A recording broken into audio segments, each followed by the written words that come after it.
제1야당 이재명 대표에 대한 정치 테러 수사 철저히 하라. 새벽도 제1야당 대표에 대한 살인 미수범의 정치 테러로 전 국민이 놀라고 가슴을 쓸어내렸습니다. 그 충격이 아직 가시지 않고 있습니다. 민주당은 테러 발생 즉시 이는 민주주의에 대한 야만적인 위협이고 테러임을 분명히 하고 수사당국은 한 점 의혹 없이 철저히 수사하라고 강력하게 촉구한 바 있습니다. 이런 사건이 발생하면 보통 경찰은 모든 가능성을 열어놓고 성역 없이 한 점 의혹 없이 철저히 수사해 진상을 밝히겠다고 다짐하곤 했습니다.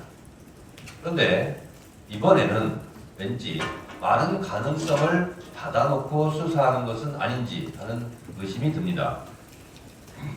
지금까지 경찰 수사는 어떠했는가? 혹시 축소 은폐하려고 하는 것은 아닌지 많은 의문점을 갖게 합니다. 경찰은 수사 과정에서 취득한 정보를 선별적으로 흘려서 사건이 이상한 방향으로 흘러가게 해서는 안 됩니다. 지금까지 드러난 문제점을 짚어봅니다. 우선 선택적 수사와 선입견을 배제해야 합니다.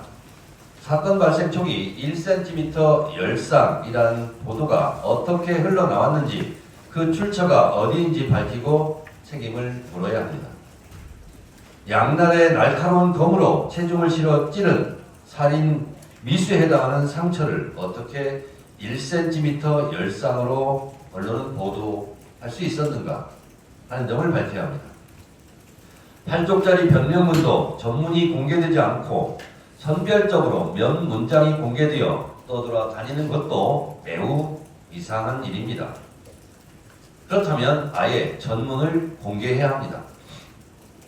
가장 분노스러운 점은 핸드폰 포렌식 통화 내역, 컴퓨터 검색 조회, 계좌 추적 등도 철저히 하지 않은 상태에서 마치 단독 범행으로 공범은 없는 것처럼 확정적으로 보도된 언론이 있었습니다. 경찰이 선택적 정보 유출인지 언론의 섣부른 보도인지 철저히 이 점도 따져보아야 합니다. 문제의 벤츠 차량 이동, 경위와 과정도 많은 의혹을 낳고 있습니다. 범인의 당적은 공개할 수 없다면서 차량을 태워준 사람이 이재명 지지자라는 점은 왜 또 공개해야 하는지 이 점도 의문이 많이 듭니다.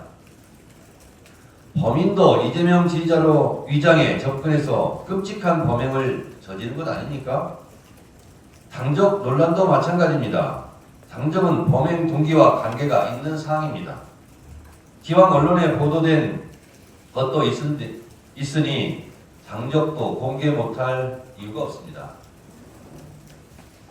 국민의 알 권리 차원에서 8쪽짜리 변명문도 당적도 공개되어야 합니다. 공개 못하는 이유가 궁색합니다. 윤석열 검찰 독재 정권은 그동안 이재명 대표에 대한 부당한 정치수사 과정에서 경마식으로 피의 사실을 공표해 왔습니다.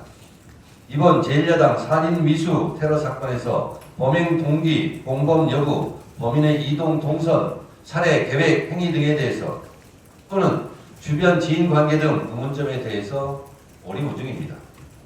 경찰은 한 점 의혹 없이 수사하고 선택적 수사가 아닌 모든 가능성을 열어놓고 수사하고 선택적, 선별적 수사 내용 흘리기를 한다면 그 후폭풍을 감당하기 어려울 것입니다. 앞서 지적한 모든 사항을 철저히 수사해 한 점 의혹 없이 밝히기 바랍니다. 사건 초기부터 가짜 칼, 가짜 피, 젓가락 등 가짜 뉴스에 의한 2차 가해, 2차 테러에 대해서도 철저히 수사해 엄벌에 처해야 합니다. 앞으로 민주당은 당대표 정치 테러 대책위를 중심으로 강력하게 대처해 나갈 것입니다. 오늘 열리는 행안위에서부터 철저히 따져보겠습니다. 특검을 거부하는 자가 범인이듯이 이 테러 사건의 사건 내용에 대해서 축소 은폐하려는 자가 있다면 그것도 공범임을 자인하는 셈이 된다는 점을 분명히 밝힙니다.